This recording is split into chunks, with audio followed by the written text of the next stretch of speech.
들을 향해서 이같이 범사가 잘 되고 강건하기를 원했던 이 축복이 오늘 예배 시간 안에서 하나님의 은혜와 예수님의 평강으로 충만하게 되는 복된 시간 되기를 간절히 소원합니다.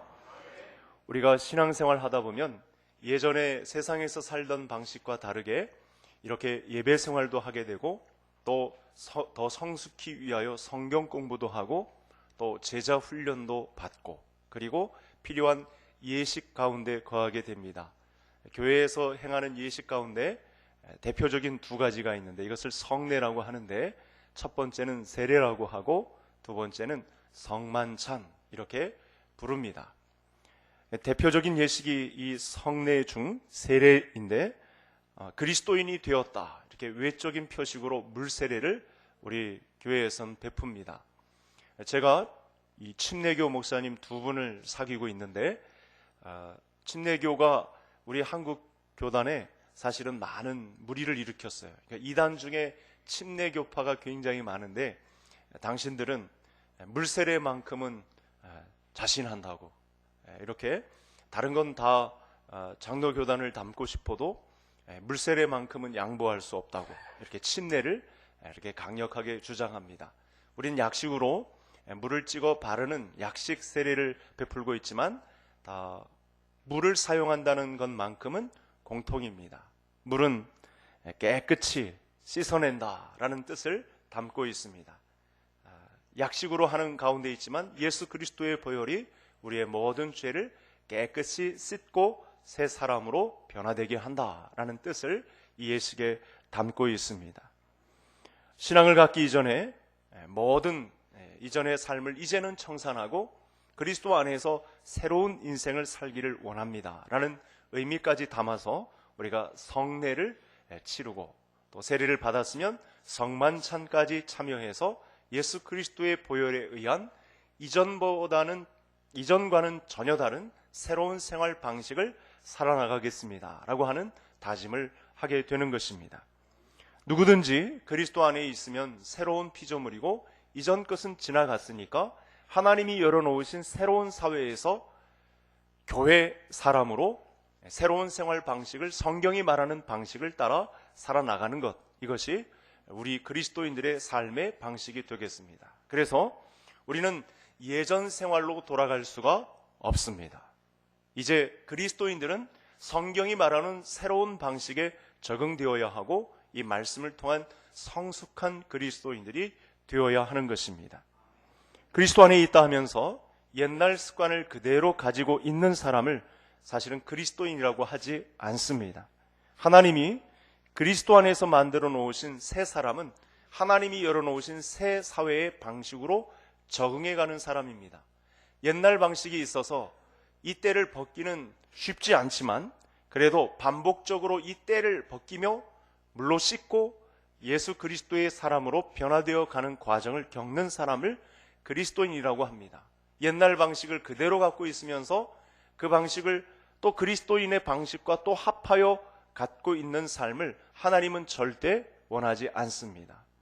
하나님은 이중적인 삶을 가장 싫어하십니다. 이렇게 이중적인 삶을 형태를 사는 사람을 우상 숭배하는 사람이다. 이렇게까지 두 주인을 섬기는 것을 가장 싫어하시는 분이 하나님입니다. 이렇게 두 주인을 섬긴다는 측면이 오늘 말씀 속에서 나타난 옛사람의 방식과 그리스도인의 새로운 방식. 그러니까요, 우리는 반드시 이 세상을 살아가면서 예수 그리스도를 믿는 믿음으로 성숙해 가면 이 두 사람이 충돌하게 되어 있다는 사실을 알 수 있습니다.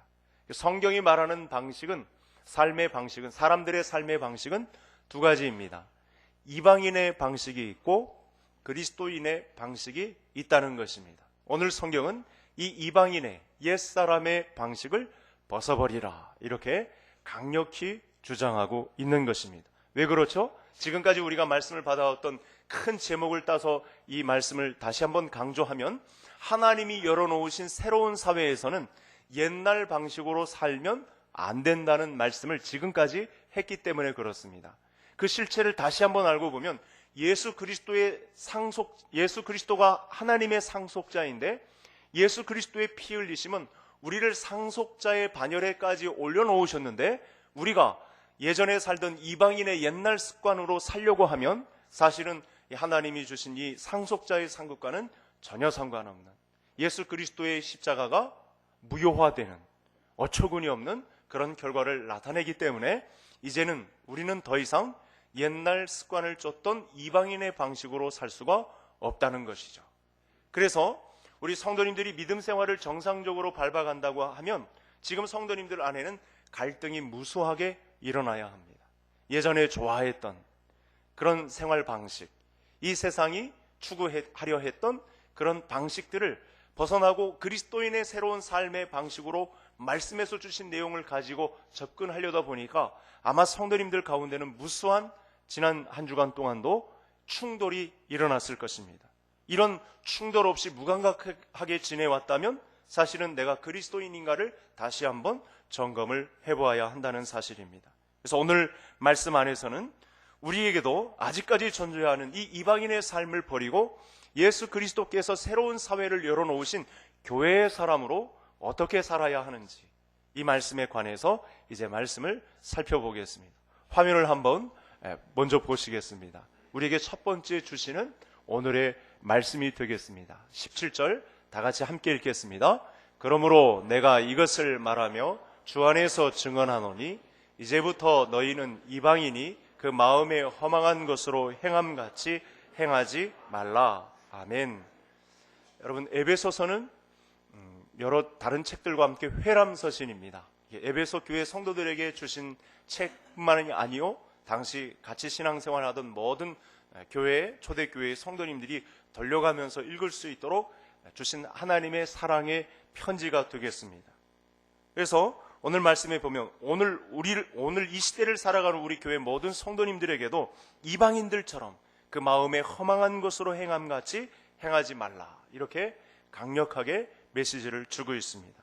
현대인의 번역 성경을 보면 뒤에 있는 부분, 이게 핵심인데, 여러분은 이방인들처럼 헛된 생각으로 무가치한 생활을 하지 마십시오. 그러니까 우리가 예전에 취했던 이 옛날 방식은 사실은 무가치한 방식들이 거의 대부분이라고 보시면 되겠습니다. 옛사람의 옛날 방식으로 살지 말고 하나님이 열어놓으신 새로운 사회의 구성원답게 이 성경의 말씀의 방식은 하나님이 열어놓으신 새로운 사회 구성원답게 새로운 사람들이 살 수 있는 방식을 적어 놓았으니 이 방식대로 살기를 원한다, 이렇게 말씀을 주었습니다. 우리가 이방인이었을 때, 우리 성도님들이 옛날 방식을 쫓아서 살았을 때 그 방식들은 무엇이었습니까? 오늘 19절 말씀을 보시면 이렇게 표현합니다. 자신을 방탕에 방임하여 모든 것을 욕심으로 행하는. 22절도 보시면 유혹의 욕심을 따라 썩어져가는 구습을 따르는 옛사람. 이렇게 이방인의 삶을 쫓는다는 것이 무엇인지를 잘 알려주고 있습니다. 요즘 이 드라마 중에 스카이 캐슬이라고 하는 드라마가 방영이 되고 있습니다. 이 작가가 제가 생각하기에는 정말 뛰어난 작가인 것 같습니다. 이게 드라마 작품들 중에는 이 세대를 풍자하고 좀 고치려고 하는 그런 노력들이 있지 않습니까? 그걸 거기서 방영하는 내용을 권장한다는 것이 아니라 이 세대가 이렇게 악하니 우리 고칩시다, 정신을 차립시다, 이런 내용이 담겨 있는 거죠. 그러니까 사회 각계각층에 우리 그리스도인 마인드를 가진 작가, 각 기독 문화계에 하나님의 마음을 담은 사람들이 이런 작품을 쓴다면 아주 파괴력 있는, 영향력 있는 그런 작품들이 나오겠죠. 여기 스카이 캐슬이라는 것은 대한민국 0.1%에 해당하는 사회 고위층 사람들이 모여 사는 고급 주택 단지 안에서 벌어지는 일들입니다.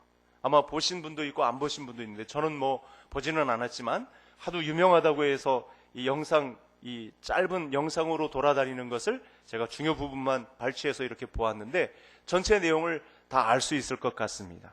대학병원 의사, 또 유력한 대학 교수, 그리고 로스쿨 교수, 이렇게 사회 지도층에 해당하는 사람들이 모여 있는데, 이 사람들이 자녀들을 키우는 방식에 관해서 벌어지고 있는 그런 일들이 있습니다. 한 아버지가, 그중에 고위 계층에 해당하는 한 아버지가 아들을 앉혀놓고 이렇게 말하는 장면이 있습니다. 얘야, 우리가 살아가는 세상은 피라미드 구조를 가진 세상이니 자신의 위치가 중요하다. 밑바닥에서는 짓눌리는 것이고 정상에는 많은 것을 누릴 수 있다. 이렇게 아들을 교육하고 있는 장면도 등장합니다. 급기야 그 아들에 반해서 이제 어떤 죄악의 누명을 쓰고 억울하게 앉혀있는 아이가 그 벌점을 받으면 내신에서 이 자기의 아들보다 뒤처지게 돼 있으니까 그걸 그대로 드러내서 선생님한테 고발해서 네가 네 내신을 올리는 것이 합당하다.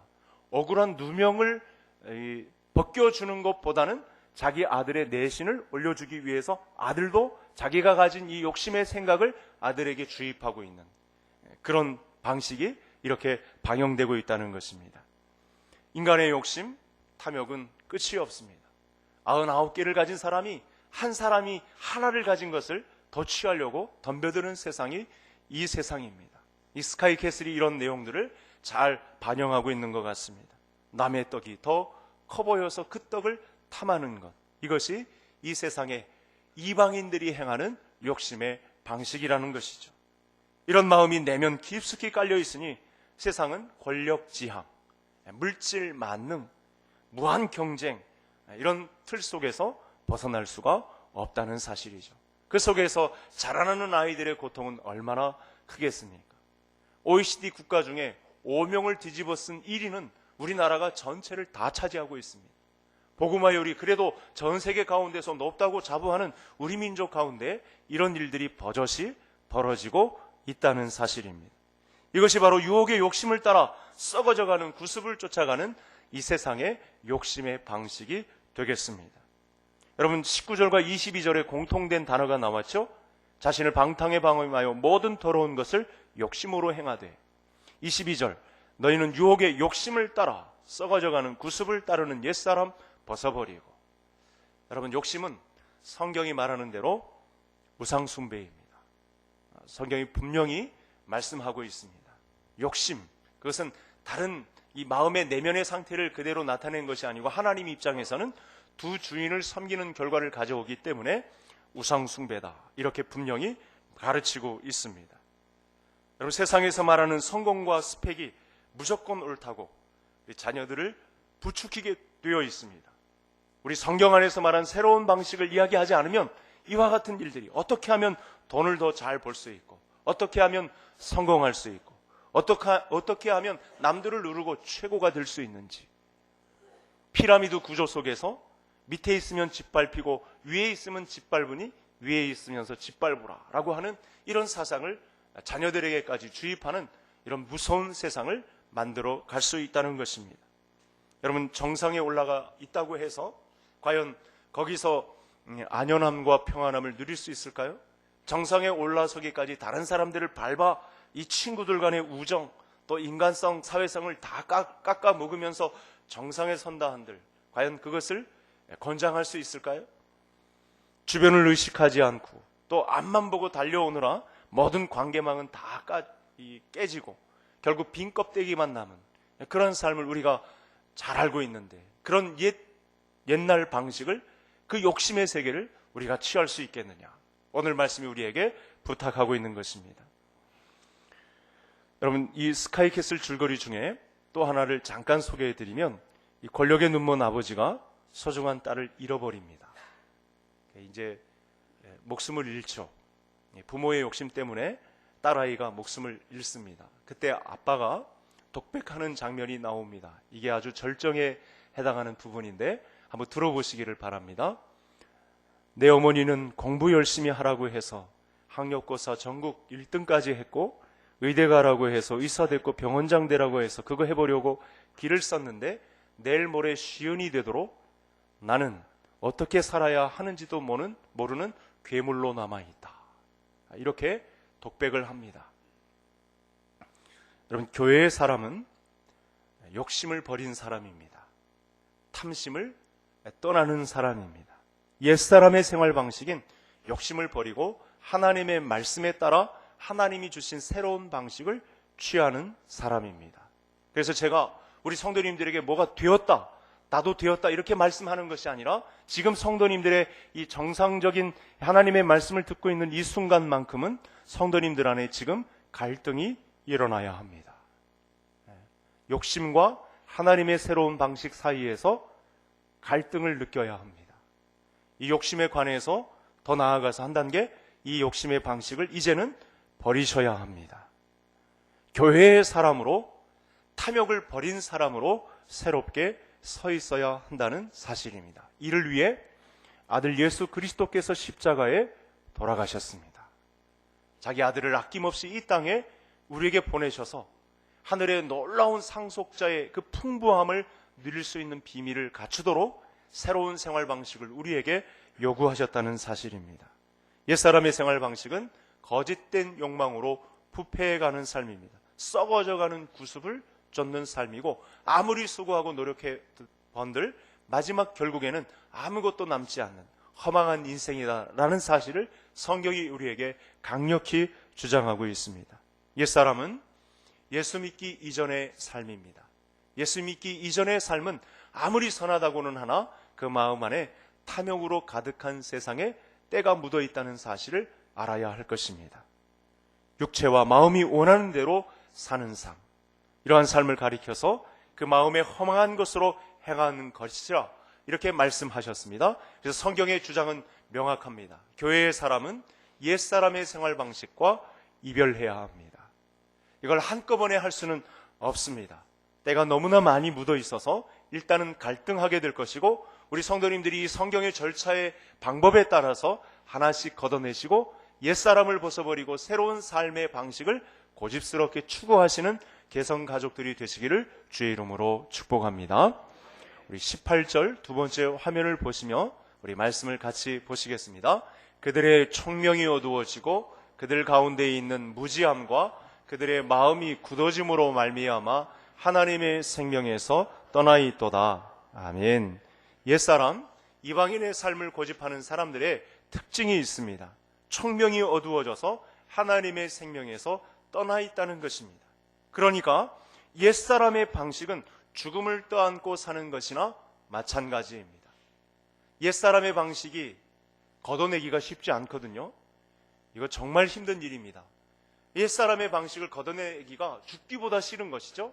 그래서 이 죽음의 방식을 떠안고 있다 보면 사실은 죽은 몸이나 다름없다. 이렇게 성경이 해석을 하고 있는 것입니다. 영적으로 무지하기 때문에 절대로 선택해서는 안 되는 길을 선택하는데 그 선택한 길의 마지막 종국은 죽음이다. 이렇게 말씀하는 것입니다.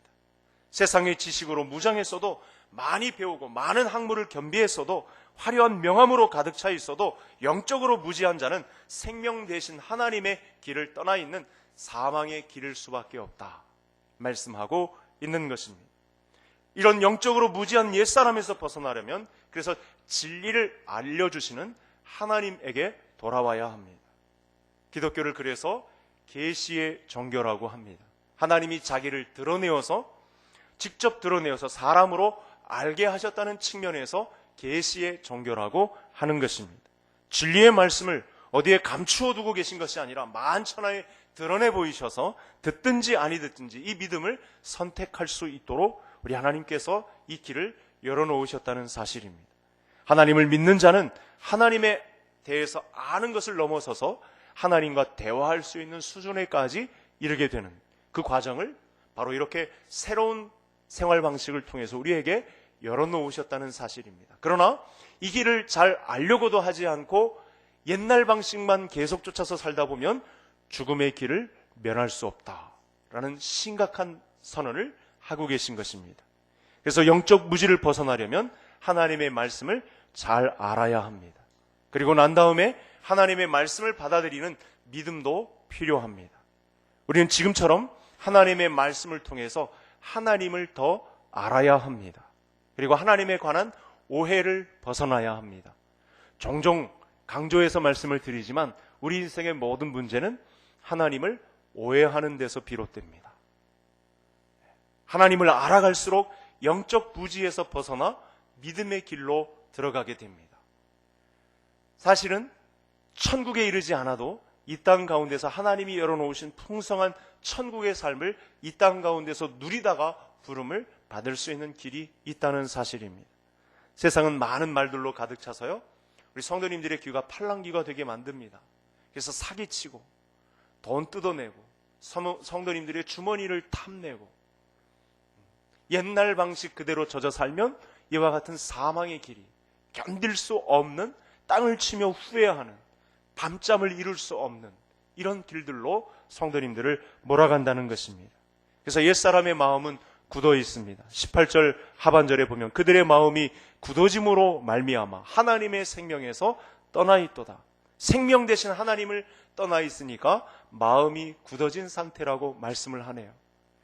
여러분, 굳어진 사람의 몸을 만지면 살이 차갑습니다. 저는 실제로 이 장례 담당 목사를 하며 몇 성도님의 시체를 만졌었습니다. 진짜 차갑습니다. 냉랭합니다. 또 질병에 걸려도 이렇게 피의 흐름이 원활하지 않으니까 사실은 손발부터 차게 되죠. 그리고 온몸이 차게 됩니다. 사실은 죽음의 그늘이 다가왔다는 사실을 우리 몸의 신호를 통해, 적신호를 통해서 알 수 있는 것이죠.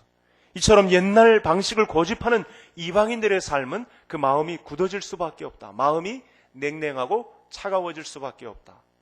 여러분, 교회 안에도 사실은 이방인과 옛날 방식을 고집하는 사람과 그리스도인의 생활 방식으로 사는 곳이기 때문에 교회는 치열하게 싸울 수밖에 없고 갈등하는 곳일 수밖에 없어요.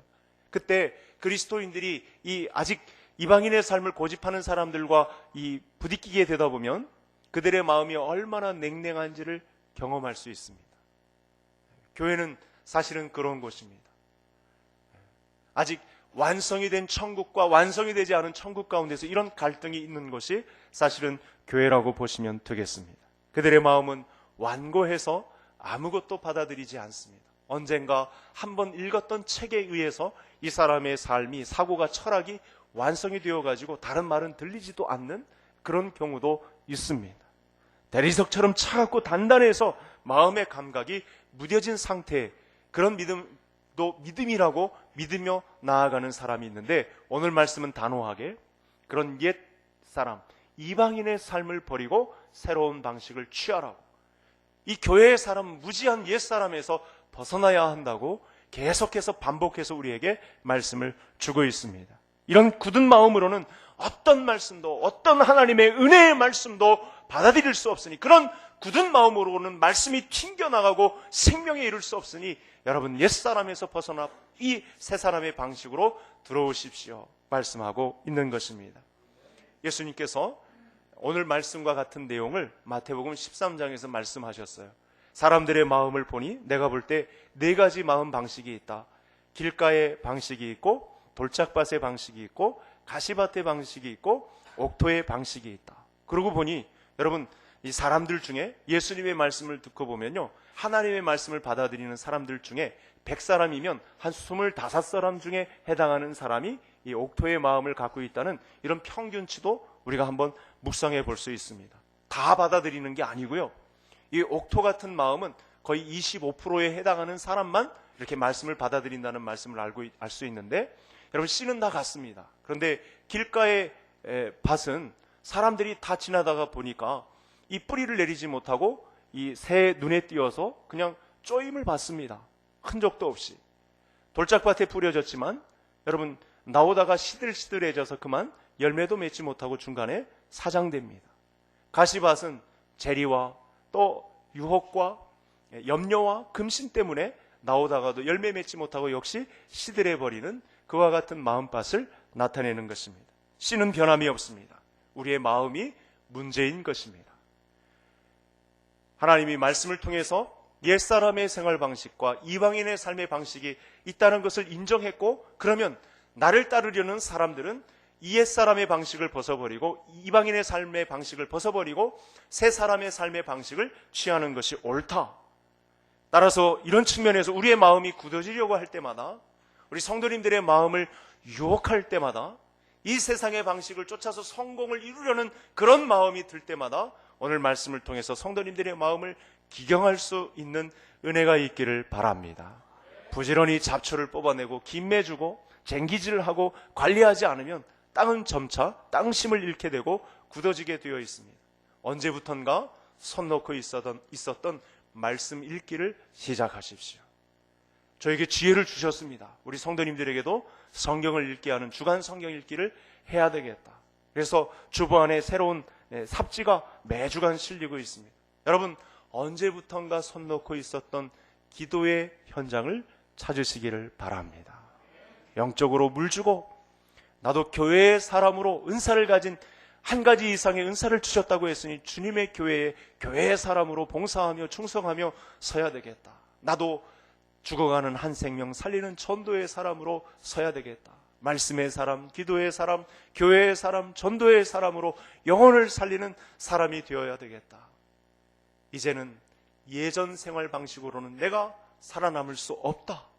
오늘 말씀을 통해서 우리에게 분명히 지정해 주고 있습니다. 여러분 19절을 보시면 다시 한번 보시면 감각 없는 자가 되어 자신을 방탕에 방임하여 모든 더러운 것을 욕심으로 행하되. 여러분 나무들은 겨울이 오기 전에 나뭇잎을 하나씩 떨어뜨리려 합니다. 그래서 결국은 다 떨어뜨립니다. 바람이 불고 추워지면 더 이렇게 껴입어야 할 것 같은데 나무가 하는 행동이 참 놀랍습니다. 자연의 법칙이 참 무섭죠. 나무에 있는 나뭇잎들을 다 떨어버립니다. 나무가 살아가는 제 나름대로의 자연 법칙의 방식이죠. 굉장히 지혜로운 것이죠. 하나님의 창조 질서를 거기서 우리가 발견할 수 있는 것이죠. 나무는 자기가 이렇게 벗어야 산다는 것을, 이 나뭇잎을 떨어뜨려야 산다는 것을 자기 나름대로 알 수 있는 것입니다. 잎이 떨어지지 않고서는 봄이 되어서 새로운 잎으로 바뀔 수 없다는, 그래서 열매를 맺을 수 없다는 사실을 잘 알기 때문에 자기 몸에 걸쳐있는 나뭇잎들을 다 떨어뜨려 놓는 것입니다. 우리도 신앙생활하면서 옛사람을 벗어버려야지만 하나님 나라의 방식을 통해 새로운 열매를 주렁주렁 맺게 된다는 사실을 믿음으로 알 수 있기를 바랍니다. 옛사람의 죄의 본성을 가졌기 때문에 계속해서 버리지 않으면 어느 순간 자리를 차지하고 버티게 되고 우리의 굳은 마음이 되고 딱딱하게 되고 결국은 냉랭하게 되고 죽어있는 몸으로 남게 될 수밖에 없다는 사실. 복음 진리와 하나님의 나라는 옛사람으로서는 받을 수가 없습니다. 이방인의 욕심을 따라 옛 썩어져가는 구습의 삶을 가지고서는 하나님 앞에 절대 설 수 없습니다. 여러분, 옛사람의 삶을 고집하는 이방인의 삶을 위해서, 이방인의 삶을 살아서 죽었던 우리의 삶을 살리기 위해 아들 예수 그리스도가 십자가에 못 박혔습니다. 이제 남은 생에는 하나씩 반복적으로 이방인의 삶을 하나씩 떨어뜨리며 하나님의 법칙에 순응하는 그리스도인의 새로운 생활 방식을 취하여 하나님 나라의 열매를 풍성하게 맺어가는 우리 개성 가족들이 되시기를, 오늘 말씀에 단호한 결단이 있고 그대로 순종해서 옛날 방식을 하나씩 정리해서 새로운 방식으로 적응하여 그리스도께서 열어놓으신 새로운 생활 방식으로 교회의 사람으로 서가는 우리 개성 가족들 되시기를 주의 이름으로 축복합니다. 하나님 아버지 감사합니다. 오늘도 은혜의